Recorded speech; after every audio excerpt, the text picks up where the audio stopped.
WDET is supported by the College of Business Administration at University of Detroit Mercy. UDM's Master of Business Administration is designed to accommodate the career needs of professionals across a variety of work organizations. More information at business.udmercy.edu.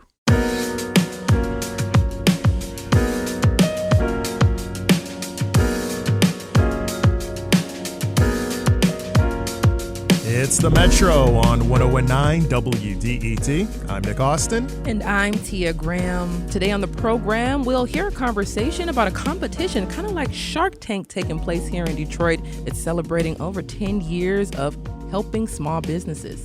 But first, on the Metro, there are a lot of political races up for grabs in Michigan this fall, but the one gaining some of the most attention is the race for Senate.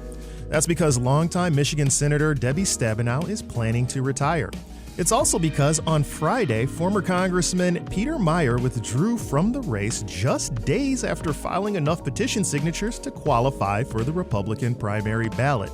That leaves 4 Republicans and 3 Democrats competing for the seat that's been held by Stabenow for almost a quarter century. So what should we make of Meijer's decision, and how are things shaking up with the Senate seat? To discuss this, we have Simon Schuster with us. He is the Capitol reporter for Bridge, Michigan. And Simon, welcome to the Metro. Hey, thanks so much for having me on. Glad to have you here. So, Congressman Meijer was somebody who's been through a little bit of it in terms of the differences between Democrats and Republicans and kind of that tension that Donald Trump has brought to those divisions. But his decision to jump into the race was interesting in and of itself. Now he's out of it. Why did he decide to hop into the race in the first place before we get into this recent decision? Yeah, so Meijer was someone who always had sort of an interesting genesis politically. He was originally elected to the U.S. House in 2020, and days after entering office in 2021, he had voted to impeach former U.S. President Donald Trump. And that sort of decision dogged him all the way until the 2022 primary, where he was defeated by a Republican challenger, John Gibbs. And so he really jumped back in here as someone who really has a strong interest in U.S. policy. He's someone who had a strong interest in serving the country. He was a former veteran of the U.S. Armed Forces, and he also had he was someone who had a strong interest in foreign policy and had a really strong opinions on a lot of foreign policy topics. But as the result of the sort of original decision that he had made to impeach the former president made his lane to election in this crowded Republican primary really narrow. Yeah, I want to bring up what you just mentioned because we have a clip from Off the Record on PBS where you spoke with Peter last November during his announcement for him running for the Senate. What I offer differently is that what I tried to do in my time in office and actually had some good progress with the National Security Reforms and Accountability Act, a small step in the right direction, but frankly, for a freshman member in the minority, I think we're overperforming, is to try to right some of those underlying structural problems that are the reason why it doesn't matter who you send, things aren't getting done. When I think about what I hear a lot of Michigan Republicans talking about, they talk about the border security. That seems to be somewhat consistent with national security. So if you have a Meijer who says that things like this are his big calling card to doing something here in this race, why was this not seemingly enough for those Republicans to make Meijer think it's time for me to get out?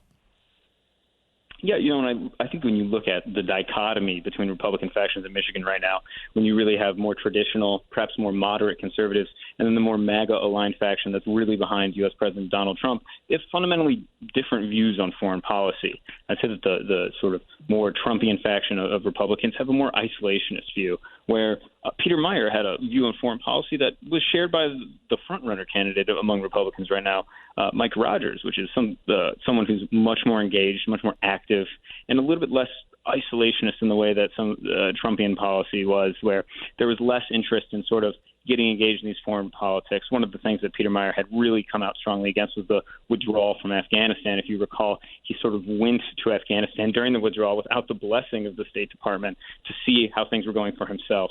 And I think this was something where he really really had to compete with Mike Rogers while they even had substantive differences on some of these key issues. Yeah, that's a very good point that you bring up there, and it transitions us into some of the folks who are seeking that nomination with the few Republicans left. Can you tell us a little bit about who's running and who's got the strongest candidacy at this point?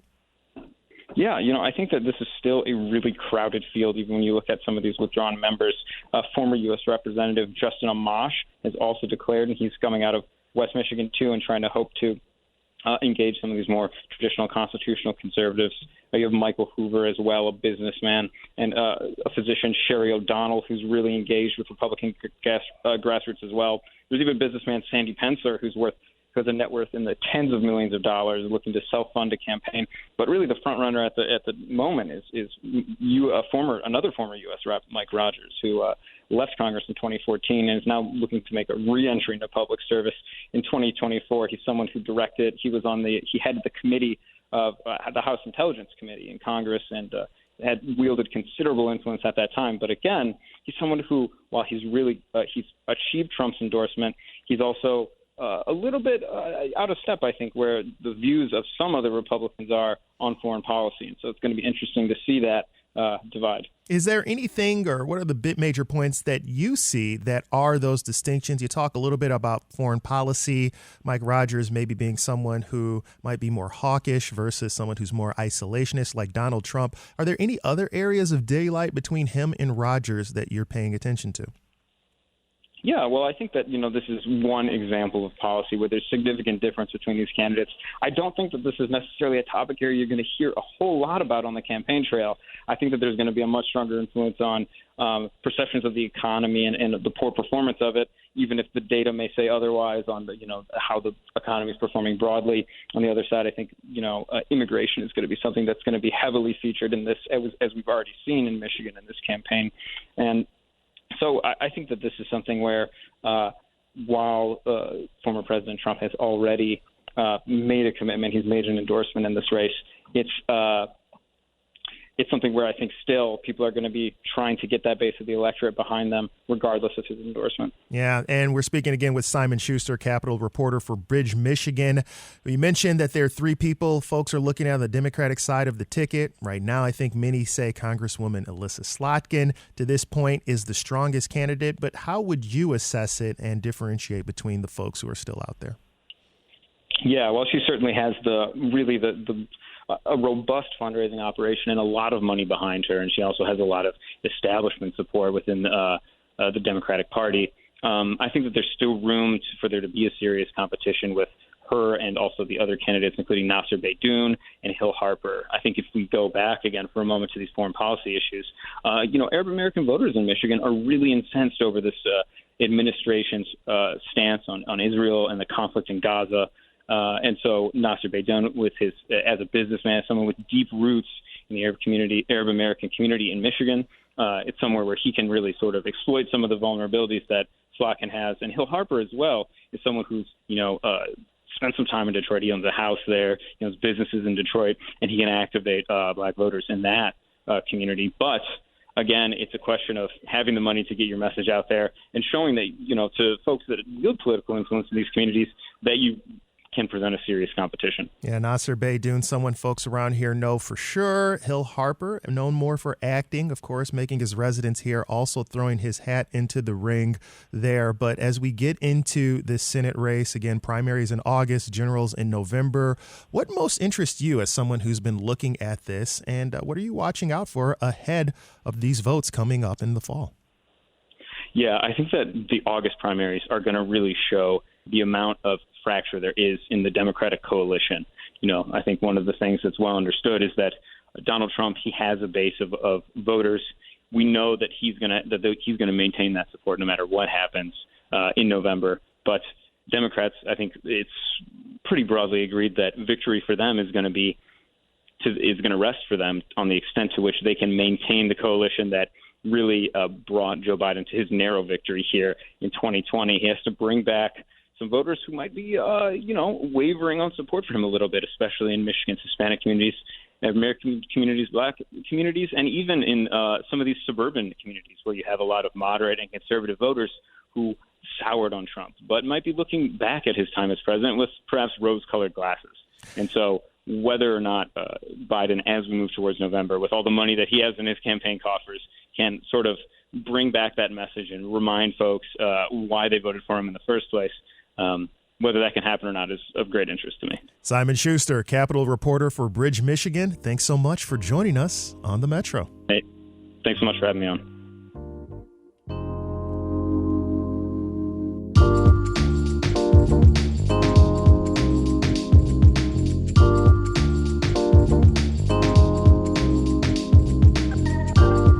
That was Nick Austin. I'm Tia Graham. Coming up on the Metro, we'll discuss the Michigan Education Trust and what it's doing to make college more affordable for state residents. You stay right there.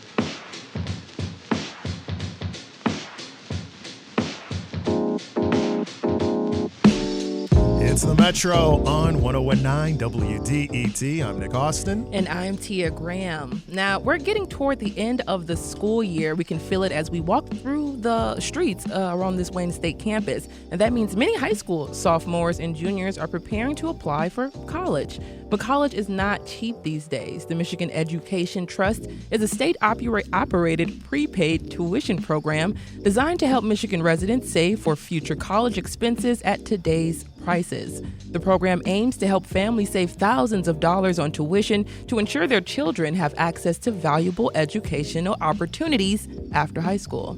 Here to explain how MET works and its benefits, it's Michigan Education Trust Executive Director Diane Brewer. Diane, welcome to the Metro. Oh, thank you so much. Oh, thank you. And for those who may not be familiar with what the Michigan Education Trust is, give us a little bit of a rundown there. Sure. Well, we've been around for over 35 years now. We got our legislation to initiate the program in 1986, and we've had contracts open and paying schools on behalf of students since 1988. Oh. So the premise is that you prepay for credit hours. And as tuitions increase over the years, you don't worry about the tuition increase because the trust is going to make up the difference. Cool. That's really cool. So why do you, I guess in your opinion, why do you think people aren't familiar with the program? Well, we've been around for a long time. We're out there promoting. We're doing face-to-face. I think if you're not in the target, if you don't have children, obviously you might not be paying too much attention, or even grandchildren. Yeah. But we do have a great response, and we're getting into a generational situation here where we've got a lot of students who had met when they were in college now buying for their children, or the grandparents are helping with their grandchildren. I love that. So, why is MET a superior way to save for college versus some of the other methods that we see out here today? MET is a 529 college savings program. It's one of two direct sold programs in the state of Michigan. So when you hear the designation 529, that means that the IRS gives these programs special tax consideration, as does the state. And when we think, go ahead. Oh, with your state income tax, any purchase you make in the calendar year, you can count as a Schedule 1 deduction in that year. From the federal standpoint, and actually also from the state, as your investment is growing, as tuitions are increasing, you're not paying gains tax. And in the end, if these funds are paid to a higher education institution, you don't pay any tax on the earnings. And when I think about this and I think about families in general, especially today when we see inflation and different things that are happening, the cost of living in general is going up. If a family feels as if they may not be able to commit to something long term or continue to add to the fund, what should families do in that situation? Well, we try to plan ahead as best we can. Most parents hope that their child is going to go on and have a successful life. That's what they want for their children. And as soon as they can start planning, the better.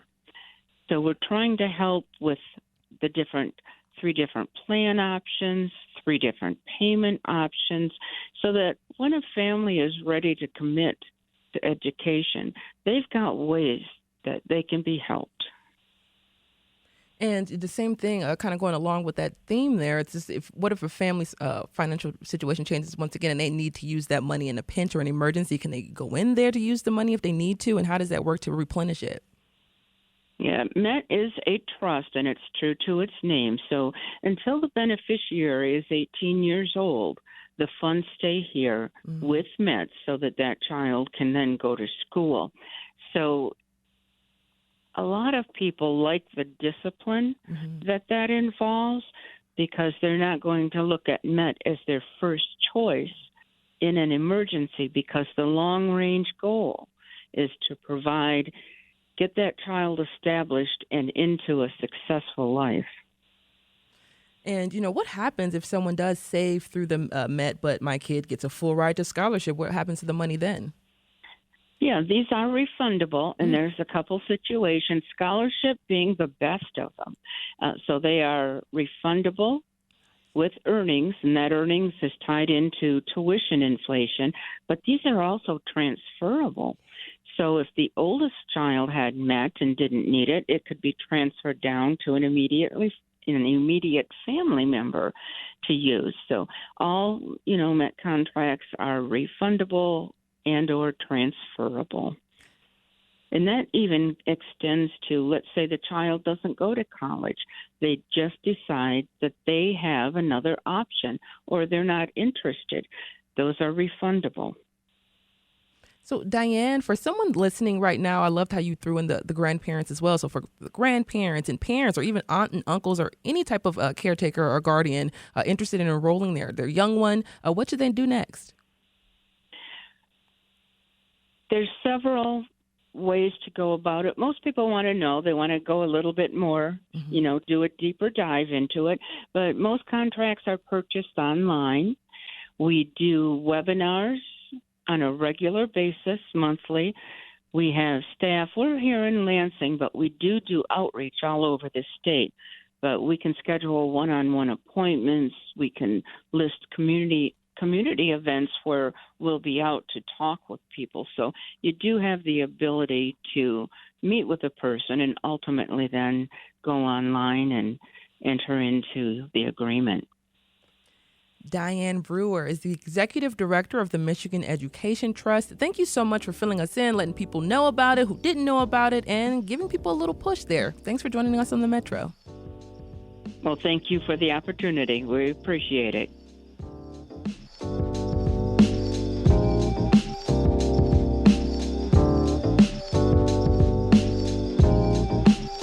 It is the Metro on 1019 WDET, and despite the ongoing war over in Gaza, there is some hope of a ceasefire between Israel and Hamas. NPR's Layla Fadel spoke with Brian Kutilis of the Middle East Institute about the latest round of Gaza ceasefire and hostage release negotiations.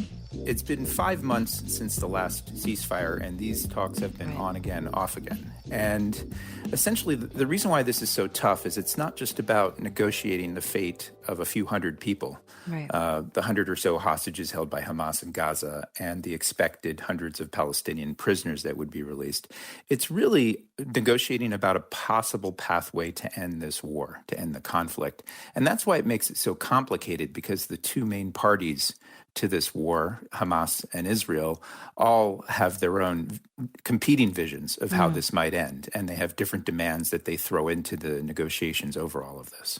Let me ask you about that. I mean, I think there's a perception that both Hamas and embattled Israeli Prime Minister Benjamin Netanyahu benefit from this war. Netanyahu stays in power as a war president despite the questions around the security failure that led to October 7th, while Hamas is regaining popularity the longer this war goes on and as Palestinian suffering increases. So do either of these actors really want a deal? That's a really good question. And I think, frankly, Netanyahu is facing extreme divisions within his own government. He has members of his cabinet, some who say you need to do a deal now, and others who say if you do this deal, we'll leave your government and collapse it. On the Hamas side, frankly, Hamas has been decimated by this conflict, but its leadership still remains in Rafah, where Israel is threatening to conduct a military operation there. So all of these are interlinked. And the question, they're posed with is whether or not they're able to come up with some sort of formula that allows them to survive in some sort of way, which is what their objective is. And these things seem to be at odds, but I think because of a number of reasons, including the length and the cost of this war, there may be more pressure to create pathways to end this soon. Now, we talked about an eventual solution to this conflict, but the stakes in this moment are high, right, Brian? Israelis really pressuring their government for a deal to get the hostages back more than 7 months into this war, at least the families of the hostages. Palestinian civilians continuing to be killed at an alarming rate in Gaza, people on the brink of famine, and of course, this possible ground assault on the city of Rafah, where more than 1 million Palestinians are sheltering. All of these really urgent factors, do they make an agreement more likely? It complicates it, but I think it's unclear whether it's more likely. I think you add to it Hamas taking actions like they did yesterday, firing rockets from Lebanon, also releasing hostage videos to try to pressure the society inside of Israel, but also to shape perceptions here in the United States and other places to try to put pressure on negotiators. But ultimately, it comes down to whether or not the leaders of Hamas and Israel right now want to agree to it. It doesn't matter what people say in protests around this country or other places. What matters is what these leaders decide to do. And very quickly, how much influence does the U.S. have here to get this deal done? I think the U.S. has some leverage, but it's often overstated in our own debate. Ultimately, it comes down to leaders trying to defend their own interests as they define it and defend their own people. That was NPR's Layla Fadel speaking with Brian Katulis of the Middle East Institute about the possibility of a ceasefire between Israel and Palestine.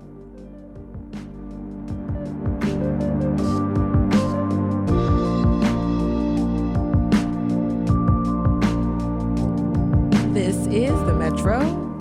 I'm Tia Graham. That was Nick Austin. Coming up, we'll talk about TechTown's Comerica Hatch Detroit Contest and supporting startups in the city of Detroit and beyond. Stay right there.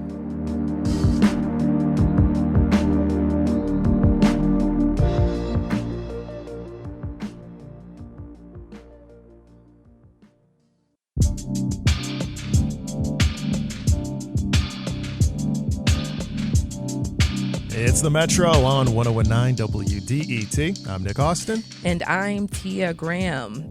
Small businesses in the city of Detroit are often considered the heartbeat of their neighborhoods, communities, what have you. And for over a decade, the Comerica Hatch Detroit Contest by TechTown has positioned itself as a small business incubator.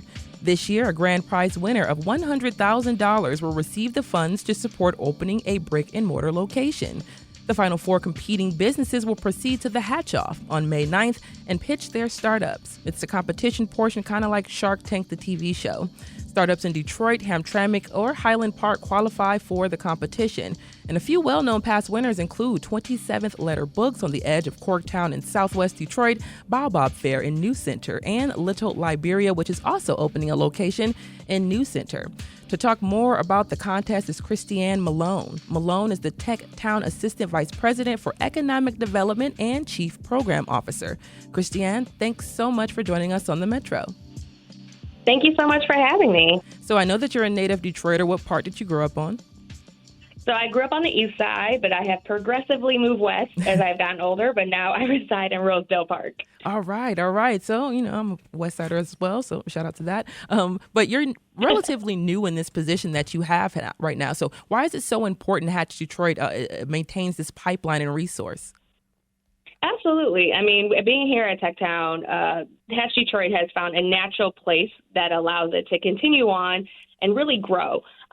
Because not only are the businesses coming through, they get the grand winner gets $100,000. But really, anybody who's come through the Hatch Detroit process has access to TechTown's fleet of services, ranging from one-on-one coaching to our professional services network, of course, to additional trainings and workshops. And then, of course, we really, are very unique in that we actually also have, of course, literally the tech side. And so we can really assist our small businesses in becoming tech-enabled to even advance their sources of income and revenue even further.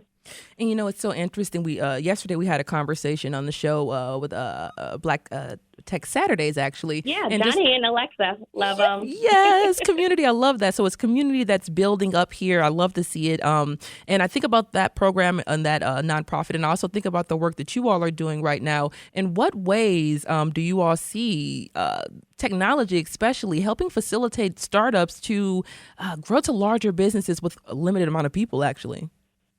Absolutely. I mean, really, we are kind of in the next, like I would say, technological age. It's almost like a new industrial revolution without the industry that, like in the traditional sense. And then how we can really utilize technology, not only for those who are tech founders, and have that as their sole business, but really how do we help our small businesses utilize automation as well as AI, everything that can really help them move their business along even further, so they're not doing it all by themselves. They can use technology to be those extra set of hands, that, extra person, per se, whether it's, helping with bookkeeping or helping with getting marketing messaging out, their POS system. Literally the list goes on. And, we're very happy and fortunate here at TechTown to really be blending those two together and helping our legacy businesses really understand how technology can truly help them out. And they're not alone because our bin-ups have sustained our neighborhoods. As you mentioned at the top of the call, is that, they are our lifeblood. And we need to help our businesses no matter what stage they're in. And really at TechTown, our niche is for those post-transactional businesses, which really fits right into where Hatch comes in. It's like, how do we help, take that next level, that next milestone and catalyze it to help them, get to that next level. And Christianne, I think about, like you just talked about a little bit, but the small businesses, startups being the lifeblood of communities and neighborhoods, especially when you're just walking and you don't have to get in your car. You can just go down the street into your own community and shop. And you see that happening on the Avenue of Fashion. You see it happening in the Rosedale Park area as well. So when we see these things happen, what does it tell you about our spending trends, our buying trends in terms of seeing more brick and mortars opening up in the city of Detroit? Is it telling us that we want to have these buildings and these spaces, especially having Hatch Detroit be so successful for over a decade? Yeah, absolutely.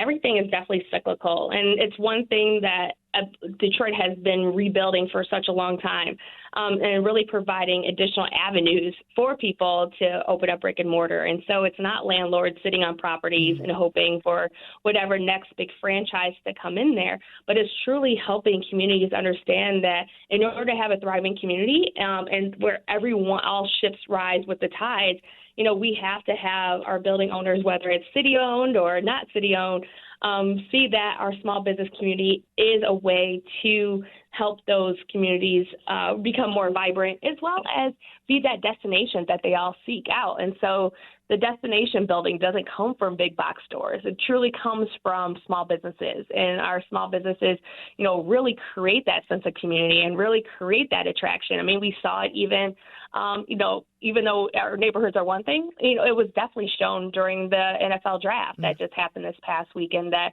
all these small businesses were uplifted and showcased. And literally, it wasn't people talking about going to Chipotle or the Nike store downtown. Literally, everyone was so excited to interact with our small business community. And so the more that we can help, everyone understand the power and impact of small businesses, the more excited we all become as our small business, our corridors are continuing to be populated by them. And, now we're chatting about it. We're talking about what you all do at TechTown. Let's talk about Hatch. Let's talk about the competition that's coming up. I know that public voting opens tomorrow, May 1st, and you also have the judging competition, which takes place May 9th. So get into the competition.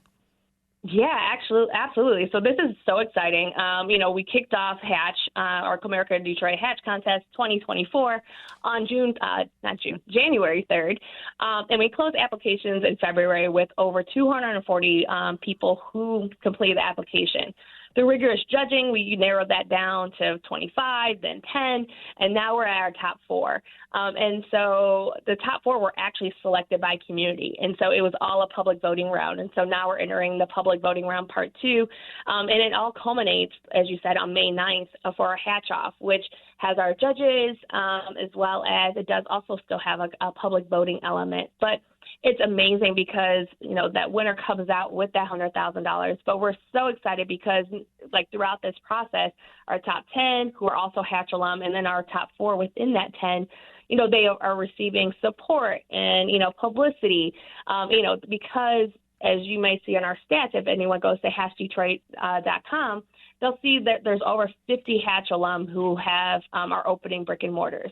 And you're like, well, if it's only been around 12 years, and there's one winner each year, that should only be 12. No, that's because those 10, within that alumni are continuing to go on. And even last year, we had so many alumni. So we're so excited to usher in our 2024 winner Thursday night, May 9th, and excited to invite the community to come out because they can find more about it and support, their favorite business that they want to see. And Christianne, I think you talked a little bit about Johnny Black Tech Saturdays and some of the work that you've been doing as well. Both of you all being native Detroiters, both of you all growing up in these communities, growing up in the neighborhoods. What is it like being in a position to facilitate this type of change? It's one of those things that you look down the street, you're like, ooh, if I could open up a business, what would I open up there? But to actually see someone, taking that storefront and making it, the next, fourth space within the community. And so, or third space, sorry. There's so many spaces, but, we really want to see that. I mean, we've seen vacant storefronts for so long, and the ability to provide pathways and support services, as well as education and resources to these our founders, as well as our small business owners, to help them actualize and come to fruition those entrepreneurial dreams. It's great. I mean, we are a city of hustlers. I mean, no matter what, you could ask any Detroiter, and we probably are doing multiple projects in addition to our 9 to 5 or whatever our main job is. And so I think this is just within our spirit and our blood, and the more that we are able to help facilitate, everyone creating those additional streams of income, creating generational wealth, creating communities that they always wanted to see. I mean, that is, I would say that makes our job so enjoyable, and because it's about helping businesses, it's about helping our people create these businesses. Yeah, I don't even really have much after that one, but Christianne, my thing is, I honestly don't even have anything after that one, because I was going to just talk a little bit about you talked about having multiple jobs. I just want to throw this out there. You do lacrosse. I read up on you, yeah. Lacrosse. That's amazing. Yeah, exactly. Yep, speaking of multiple jobs. Yep, like I said.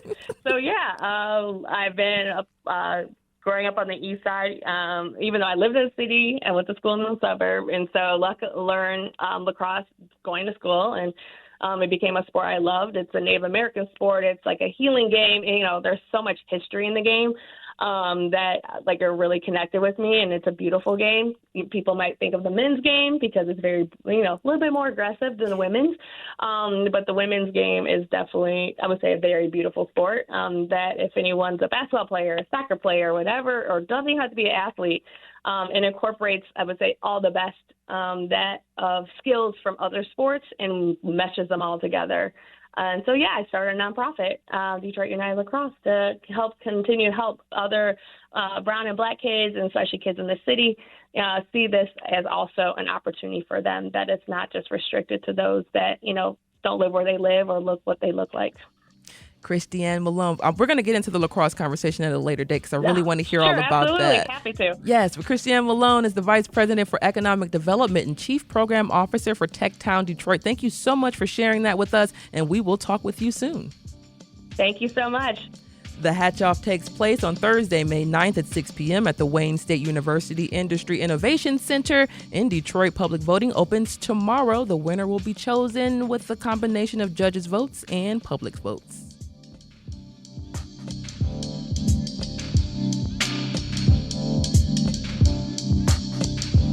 It's the Metro on 101.9 WDET, as that was Tia Graham, and I am Nick Austin. And the way most Americans gain generational wealth, something that we were just discussing, is through one big-ticket item, their homes.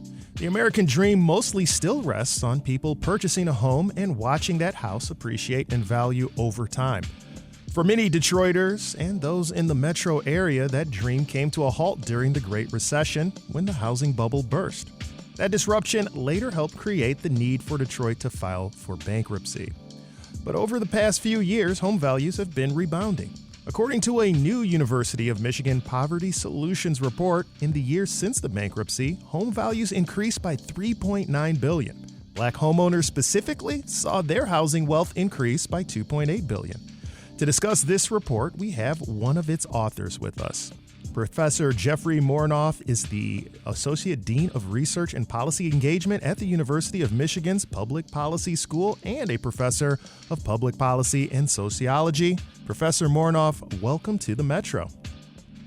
Thank you. It's great to be with you. All right. And I'm happy to jump into this because when you first looked at the numbers, were you surprised by them? I mean, had you anticipated that home values would rebound as much as they have here in Detroit since the bankruptcy? I was definitely surprised by them. I had a sense that things were moving in a positive direction, but I had no idea how much home values had grown and how much wealth was being generated throughout the city. Like you put out those numbers, like roughly $4 billion from 2014 to 2022. That's a pretty large number, and we think that about $3 billion of that went to Black homeowners. So, it was very eye-opening and good to see. Yeah, digging through the numbers, we know that the lowest property value neighborhoods in 2014 increased by almost 300% in value since by 2022. I have my ideas, but I defer to you. Why do you think we saw such a huge increase in these spaces that had the lowest valued homes? Yeah, well, just to back up 1 second, I think one of the goals of the report was to try to put a number on how much wealth had been generated through these rising property values, and you covered that. And then what you're getting to is like the other part of the report where we really wanted to dig deeper and say, well, which kinds of neighborhoods did we see the most growth in property values that may have led to the most wealth accumulation? And this was another thing that I wasn't fully anticipating that you just put your finger on, which is that it was happening amongst neighborhoods that at the beginning of the time period, circa 2014, had the lowest property values and also had the highest poverty rates. I think that I don't have a definitive explanation for what was happening. There was certainly more room to grow in terms of property values in these neighborhoods where there was like essentially no market in 2014 and no mortgages being made, and that began to turn around.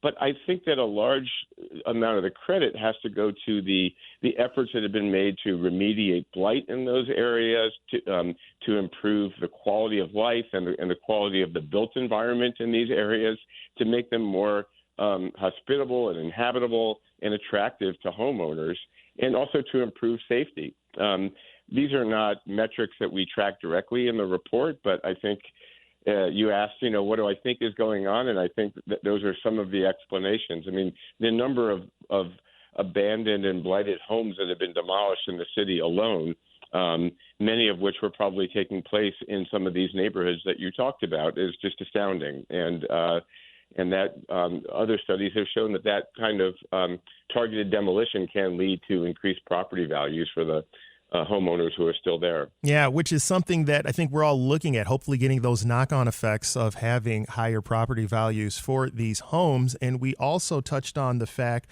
that the property growth, black homeowners accounted for most of the gain in home value, with their property values growing 80%, again, increasing by $2.8 billion 2014 to 2022. But we also know Detroit's a majority black city. So in terms of breaking down what we saw there, was this gain just because black Detroiters were owning more of the homes, or what's the reason that you see or could account for this home value change specifically to the demographic? Yeah, if you know. There's definitely a limit here to how far I can go to answer that question. But another question that we asked ourselves in this report that you're getting at here is, like, how equitable was this growth? Both in terms of geography, like, different types of neighborhoods that were affected, and in terms of demographic groups with a particular focus on racial and ethnic groups. And I think that this is not, although we highlight the story about lifting up black homeowners and how much wealth has been generated there. And as you note, it is a majority black city, so a lot of the overall growth is going to black homeowners. But this is really an overall story that if you had to actually point to one group that had the largest growth, it's the Latino homeowners, and also parts of Southwest Detroit saw their property values increase tremendously in this time period. But it's really a story that lifts up blacks, whites, and Latinos and other groups, Asians as well in the city. The Banglatown area, for example, also saw enormous growth in property values. So it's not specific to one particular group. Yeah, I think one of the reasons why we're looking at this, again, touching on the fact that creating wealth, generational wealth, is going to come through homes, at least right now for most people. And what we're trying to figure out is if maybe we can extract some information from here on policy changes or things that we can do to try to recreate this success. Now, of course, your report mostly analyzes what occurred, but through what you've been looking at and your research, I mean, is there a rule that you might change to increase home ownership, or a general instruction or trend that you think you saw when looking at the numbers that can increase these home values, maybe get a rising tide growing for all boats, and also increasing wealth for folks who are living here in the city? Yeah, I think in terms of the policy implications, first of all, I would just start by echoing a point that I made earlier, which is continuing to make neighborhoods more attractive and improve public safety and the built environment. Things like parks and recreation centers are all really important aspects we don't want to lose sight of to increase the demand for people to buy homes in Detroit. But then, like you're asking, we also have to make it easier, more affordable for people to buy homes and to maintain the homes once they have them. In terms of giving people, especially access to people with low incomes, access to home ownership. I know that a number of my colleagues here at Poverty Solutions at the University of Michigan are doing a lot of excellent work on responsible land contracts as being one of the mechanisms through which people can, if they can't afford to get a mortgage or can't qualify for a mortgage, also get access to home ownership. We also have to think about continuing to make home maintenance more affordable to people. Like, once they have a home, and home and also education in what it takes to maintain a home and to purchase a home, to make sure. Home ownership is not for everybody, but it is one of the primary ways that we generate wealth. And there are a number of programs going on across the city that I think, and of course, more work needs to be done to continue to increase awareness and understanding of what to do once you are a homeowner and how to continue to afford the maintenance. Yeah, Professor Jeffrey Mornoff with the University of Michigan, thank you so much for joining us on the Metro. Thank you.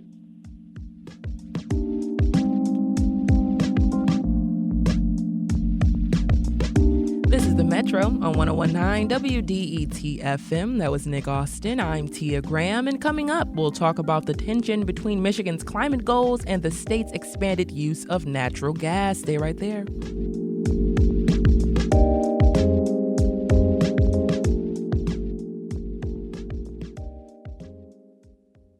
WDET is supported by the Detroit Historical Museum, featuring a new exhibition of 1984 Detroit Tigers World Series street photography by Carlos Diaz, on display through the summer. Details and more information available at detroithistorical.org.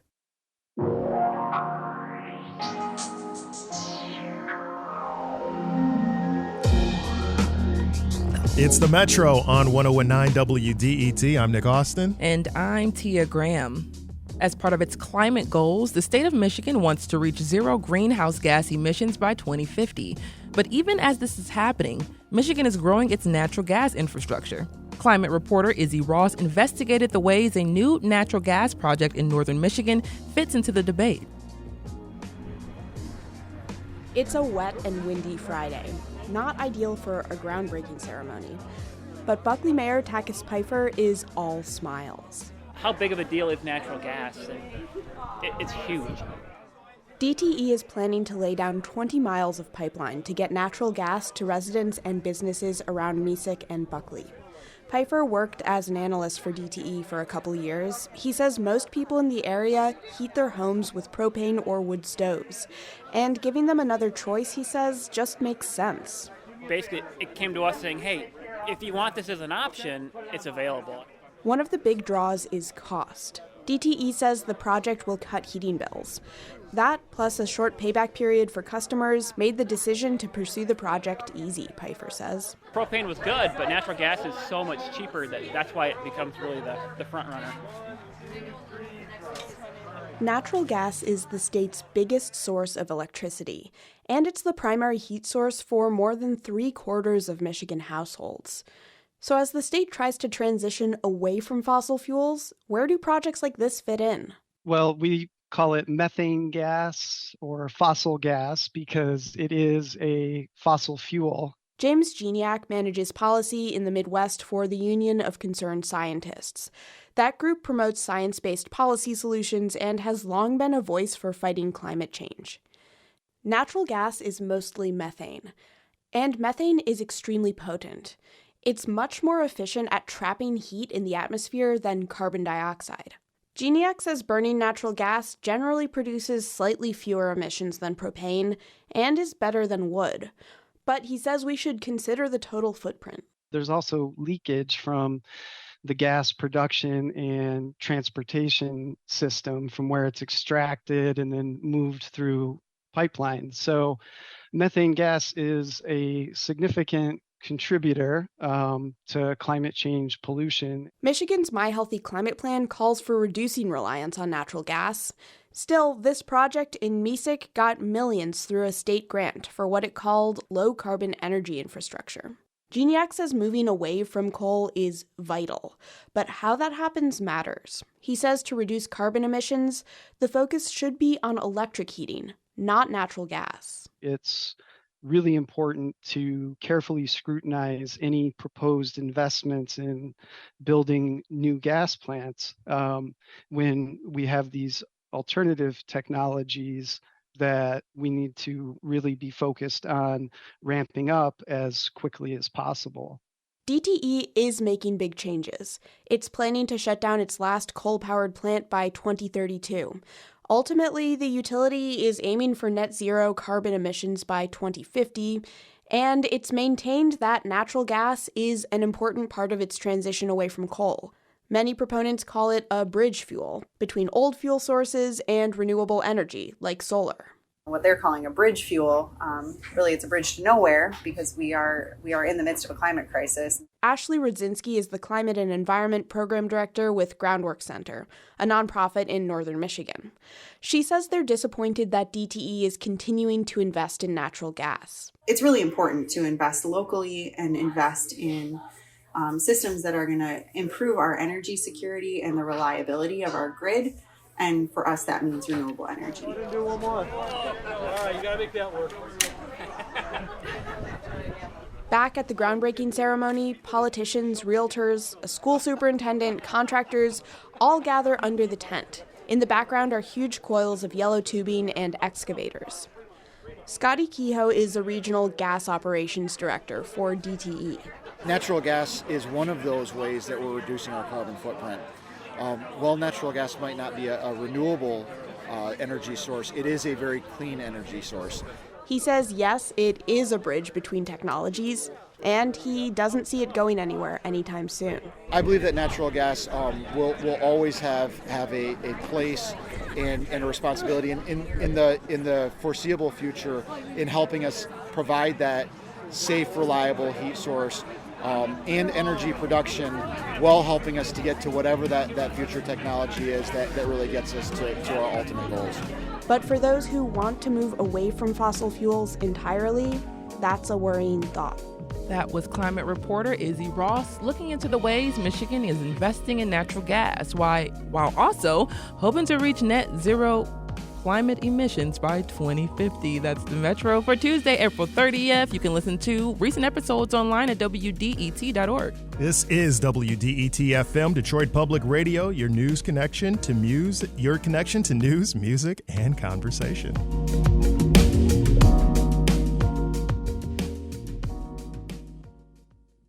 WDET is supported by the College of Business Administration at University of Detroit Mercy. UDM is offering a new master's degree in ethical leadership focused on sustainable, ethical, and inclusive problem solving. More information at business.udmercy.edu.